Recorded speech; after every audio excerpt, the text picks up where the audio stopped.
Nous n'avons pas besoin de ton argent, ni de toi. C'est exactement ce que ma mère a dit devant toute la famille au dîner de Noël. Mon frère a approuvé en hochant la tête, et moi, je suis restée silencieuse. Je n'ai pas dit un mot, mais j'ai fait quelque chose qu'aucun d'eux n'attendait, une décision qui a tout changé pour toujours. Avant de continuer, laisse un like et dis-moi en commentaire d'où tu regardes. Cela aide beaucoup la chaîne.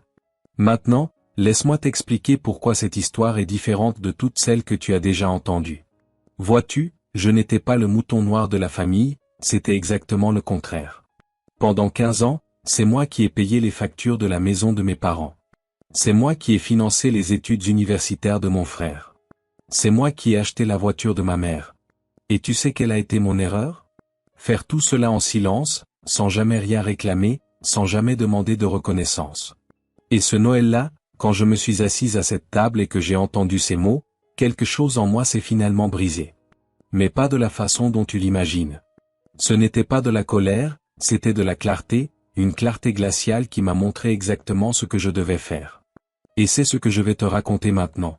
Tout a commencé quand j'avais 22 ans. Je venais de décrocher mon premier vrai emploi dans une entreprise de technologie. Ce n'était pas un salaire énorme, mais dans ma famille, la stabilité était un luxe que nous n'avions jamais connu. Mon père nous avait abandonnés quand j'avais 12 ans, il avait simplement disparu. Ma mère a élevé mon frère et moi seuls, en faisant le ménage dans 3 maisons par jour. Et mon frère, eh bien, mon frère a toujours été le chouchou, le plus jeune, le plus fragile, celui qui avait besoin de protection. Du moins, c'est ce que ma mère disait toujours. Alors, quand j'ai commencé à gagner de l'argent, la première chose que j'ai faite a été d'aider. Cela semblait évident, cela semblait juste. J'ai commencé par payer la facture d'électricité qui était en retard depuis 3 mois. Ensuite est venu le loyer. Puis la nourriture.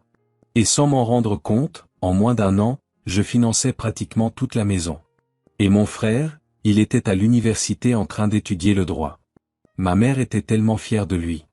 Mon fils va être avocat, disait-elle à tout le monde. Et qui payait les frais de scolarité? Moi. Qui payait les livres? Moi. Qui payait les transports? Moi. Mais qui recevait les compliments? Lui. Au début, cela ne me dérangeait pas, vraiment. J'étais heureuse de pouvoir aider, de pouvoir donner à ma mère un peu de paix, de pouvoir voir mon frère avoir des opportunités que je n'avais pas eues. Mais avec le temps, quelque chose a commencé à changer, pas en moi, en eux. Ma mère a arrêté de me remercier. Ce qui était avant merci beaucoup, ma fille est devenu du silence, puis est devenu une exigence. L'argent est en retard, elle m'envoyait un message le 5 du mois. Elle ne demandait pas comment j'allais, elle ne demandait pas si j'avais besoin de quelque chose. C'était juste l'argent. Et mon frère, c'était pire. Il a obtenu son diplôme, a réussi l'examen du barreau et a décroché un emploi dans un cabinet d'avocat. Finalement, il pouvait aider aussi, n'est-ce pas? Faux.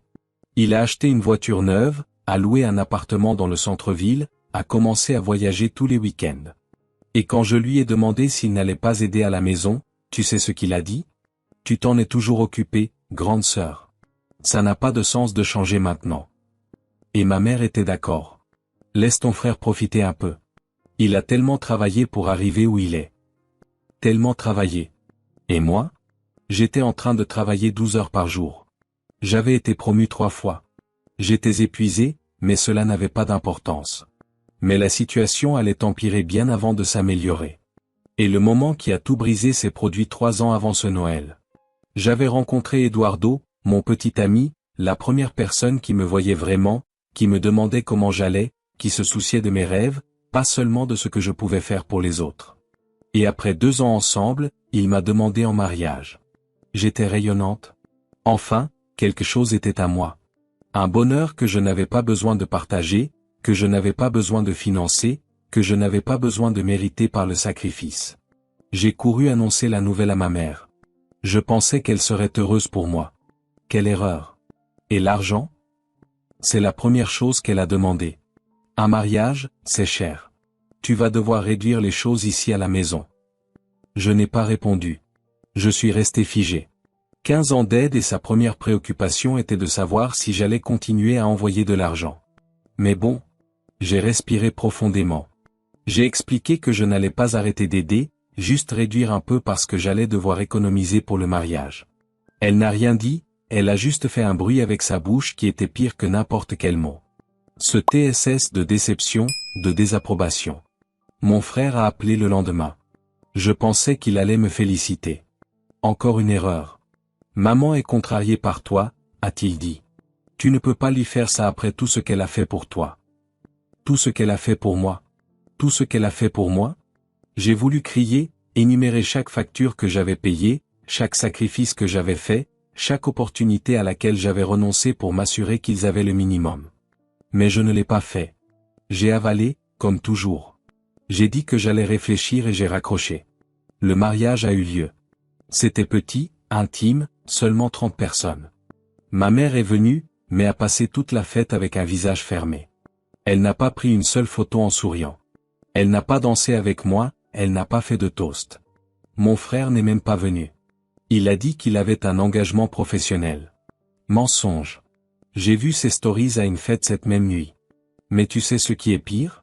J'ai continué à aider même après cela, parce que c'était ce que j'avais toujours fait, parce que j'avais peur d'être vue comme la fille ingrate, la sœur égoïste, celle qui avait abandonné sa famille quand elle avait obtenu quelque chose de bien pour elle. Eduardo essayait de me parler de cela. Mon amour, il ne te valorise pas, disait-il. Tu n'es pas obligé de porter cela toute seule. Mais je n'arrivais pas à l'écouter, parce qu'au fond, j'avais peur qu'il ait raison. Et s'il avait raison? Qu'est-ce que cela disait de ma famille, de ma mère? Les années ont passé. J'ai été promu à nouveau. Eduardo et moi avons acheté un appartement. Nos vies s'amélioraient, et proportionnellement, les exigences de ma famille augmentaient. J'ai besoin de changer de voiture. La mienne a des problèmes. J'ai acheté une voiture à ma mère. La maison a besoin de rénovation. J'ai payé les rénovations. Ton frère veut ouvrir un cabinet. Tu peux croire qu'elle a eu le culot de demander ça? Et le pire, j'ai failli donner l'argent. Failli. C'est Eduardo qui m'a arrêté. Pour la première fois, il a été dur avec moi. Ça suffit, a-t-il dit. Tu n'es pas la banque de la famille, tu es ma femme et j'en ai assez de te voir te diminuer pour des gens qui ne te remercient même pas. C'était vrai. Cette année-là, j'ai décidé de faire différemment. J'ai décidé d'avoir une conversation honnête avec ma mère et mon frère. J'ai décidé de proposer une division équitable, que nous allions nous entraider comme une vraie famille, pas moi finançant tout et eux profitant. J'ai quand même acheté des cadeaux coûteux pour tout le monde. Une montre pour mon frère, un ensemble de bijoux pour ma mère, parce que je voulais montrer que je me souciais encore, que ce n'était pas une question d'argent, mais de respect. Je suis arrivé chez ma mère le 24. La table était dressée, le sapin était monté, tout acheté avec mon argent au fil des ans, mais bon. J'ai respiré profondément. Cette année va être différente, ai-je pensé. Nous allons parler. Le dîner a commencé normalement. Mon frère était là avec sa nouvelle petite amie, une fille qui m'a à peine salué et a passé toute la soirée à regarder son téléphone. Ma mère était toute fière parce qu'il venait de conclure une grosse affaire au cabinet. Et moi? Personne ne m'a posé de questions sur moi, sur mon travail, sur mon mariage, sur mes projets. J'étais invisible à cette table, mais bon. J'avais un plan. J'ai attendu le bon moment pour parler. Après le dessert, j'ai respiré profondément et j'ai commencé. Maman, je voulais parler de quelque chose d'important concernant notre situation financière. Elle m'a regardé comme si j'avais dit un gros mot. Mon frère a levé les yeux au ciel. J'ai continué quand même. J'aide cette famille depuis 15 ans et je ne regrette rien de tout cela, mais je pense qu'il est temps que nous partagions mieux les responsabilités. Ricardo s'en sort bien maintenant, il peut t'aider aussi. Le silence a duré environ 5 secondes. Cela a semblé durer 5 heures. Et puis mon frère a commencé à rire. Un rire de mépris. Tu te plains maintenant? Après tout ce temps? Ma mère n'a rien dit, elle me regardait juste avec une expression que je n'oublierai jamais. Maman, ai-je dit, dis quelque chose. Et elle a parlé. C'étaient les mots exacts qui ont ouvert cette vidéo. Nous n'avons pas besoin de ton argent, ni de toi. Mon cœur s'est arrêté. Ricardo peut s'occuper de moi maintenant. Tu peux partir. Je peux partir? Je peux partir? 15 ans. 15 ans dédiés à cette famille. Et je pouvais partir? J'ai regardé mon frère en attendant une quelconque défense. Ah maman, vas-y doucement. Rien. Il a hoché la tête en signe d'approbation et sa petite amie n'a même pas levé les yeux de son téléphone. Je suis resté silencieuse un moment. J'ai senti le sang monter. J'ai senti l'envie de crier, de pleurer, de renverser cette table. Mais je n'ai rien fait de tout cela, parce qu'à cette seconde, quelque chose a changé en moi, quelque chose qui avait mis des années à se produire. Je me suis levé de table calmement, j'ai pris mon sac, j'ai pris les cadeaux que j'avais apportés et je les ai remis dans le sac. Ma mère a écarquillé les yeux. Qu'est-ce que tu fais? Je n'ai pas répondu. Je suis allé vers la porte. Mon frère s'est levé. Pas besoin de faire un drame. Je me suis tourné vers lui et j'ai dit la seule chose que j'ai dite ce soir-là. Ce n'est pas un drame, c'est une conséquence. Et je suis parti. Je suis monté dans la voiture et je suis parti. Je n'ai pas pleuré en chemin. Je n'ai pas appelé Eduardo pour me confier. Je conduisais juste en silence. La semaine suivante, ma mère a appelé 3 fois. Je n'ai pas répondu. Mon frère a envoyé un message disant que j'exagérais. Je n'ai pas répondu. Et puis est arrivé le 1er janvier, le jour où ils ont découvert ce que j'avais fait. Vois-tu, pendant toutes ces années, toutes les factures de la maison étaient à mon nom. L'électricité, l'eau, le gaz, Internet, l'assurance santé de ma mère, tout était à mon nom. Je payais tout par prélèvement automatique. Le 26 décembre, j'ai tout annulé. J'ai appelé chaque entreprise et j'ai annulé. Je n'ai pas transféré à leur nom, j'ai simplement annulé. Parce que s'ils n'avaient pas besoin de moi, ils n'avaient pas besoin non plus des choses qui venaient avec moi. Le 2 janvier, ma mère m'a appelé, désespérée. Ils ont coupé l'électricité. Qu'est-ce que tu as fait? J'ai dit la vérité. J'ai annulé. Le compte était à mon nom. Tu as dit que tu n'avais pas besoin de moi. Elle a commencé à crier. J'ai raccroché. Mon frère m'a appelé tout de suite après. Maintenant, le ton était différent. Ce n'était plus de la moquerie, c'était de la panique. Tu ne peux pas faire ça. Maman a besoin de l'assurance santé. Tu sais qu'elle a des problèmes de tension. J'ai dit qu'il pouvait l'inscrire sur son assurance. Il a dit que c'était trop cher. J'ai raccroché. Les jours ont passé et les appels ont diminué. Ma mère a arrêté de me chercher après 2 semaines. Mon frère a essayé encore une fois de me demander un prêt pour payer les factures en retard. J'ai refusé. Je ne vais pas mentir. C'était difficile, très difficile. Il y a eu des nuits où je me réveillais en sueur, pensant que je faisais la mauvaise chose. Eduardo m'a soutenu à chaque instant. Tu ne les abandonnes pas, disait-il. Tu te choisis pour la première fois. 3 mois plus tard, j'ai découvert que mon frère avait demandé à sa petite amie de partager l'appartement avec ma mère pour diviser les factures. La même petite amie qui ne levait pas les yeux de son téléphone. Maintenant, elles vivaient ensemble et partageaient les dépenses. 6 mois plus tard, ma mère a finalement envoyé un message différent. Ce n'était pas une exigence, ce n'était pas une plainte, c'était des excuses. J'ai eu tort, a-t-elle écrit. Je n'ai pas su valoriser ce que tu as fait pour nous. Pardonne-moi. J'ai lu le message plusieurs fois, je l'ai montré à Eduardo, j'ai pleuré, mais je n'ai pas répondu. Pas parce que je ne voulais pas, mais parce que j'avais besoin de temps. J'avais besoin d'être sûr que c'était réel et pas juste une autre façon de m'utiliser. 1 an après ce Noël, j'ai accepté de prendre un café avec ma mère. Elle était différente, plus maigre, plus fatiguée, mais aussi plus humble. Elle m'a raconté que mon frère avait promis d'aider, mais cela n'avait duré que 2 mois. Après, il avait arrêté de donner de l'argent et ne venait que quand il avait besoin de quelque chose, exactement comme il faisait avec moi. Et pour la première fois, ma mère a compris. Elle a ressenti dans sa chair ce que j'avais ressenti pendant 15 ans. Je ne savais pas, a-t-elle dit en pleurant. Je pensais que c'était facile pour toi, que tu le faisais parce que tu le voulais. Je ne savais pas que cela coûtait autant. J'ai tenu sa main. Je n'ai pas dit que tout allait bien, parce que ce n'était pas le cas, mais j'ai dit que nous pouvions réessayer. Aujourd'hui, 2 ans plus tard, ma relation avec ma mère est différente. Elle n'est pas parfaite. Elle ne le sera peut-être jamais, mais elle est honnête. J'aide quand je peux, pas quand je me sens obligé. Et elle a appris à remercier, à demander avant d'exiger. Mon frère, je ne lui parle plus. Il ne s'est jamais excusé, il n'a jamais admis qu'il avait tort. Dans sa tête, je suis la méchante qui a abandonné la famille. Et tu sais quoi?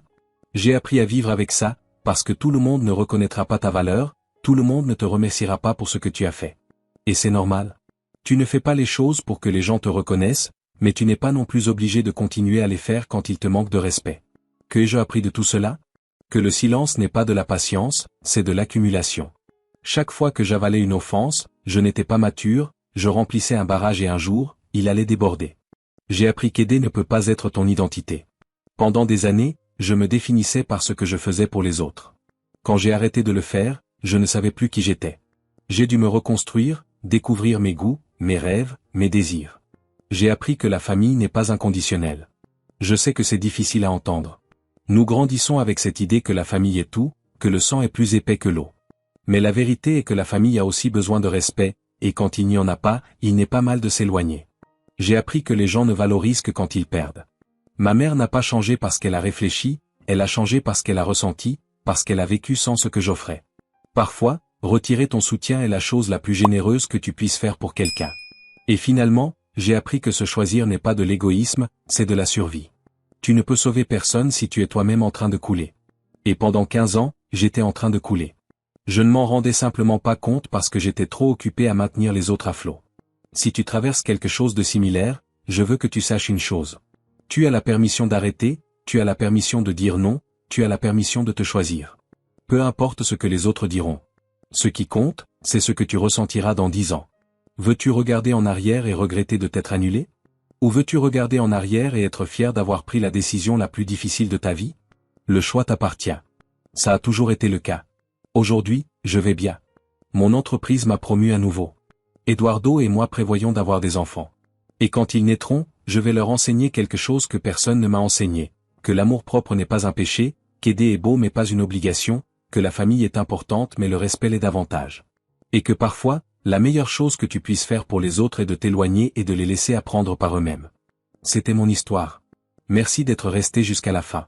Si tu t'es identifié, laisse un like et partage avec quelqu'un qui a besoin d'entendre cela. Si tu as une histoire similaire, raconte-la dans les commentaires. Je les lis tous. Et si tu veux plus d'histoires comme celle-ci, abonne-toi à la chaîne et active la cloche. Chaque semaine, il y a du nouveau contenu. Des histoires de dépassement de soi, de revirement, de gens qui ont décidé de se choisir, parce qu'au final, c'est ce que nous faisons ici. À la prochaine vidéo. Prends soin de toi, tu le mérites.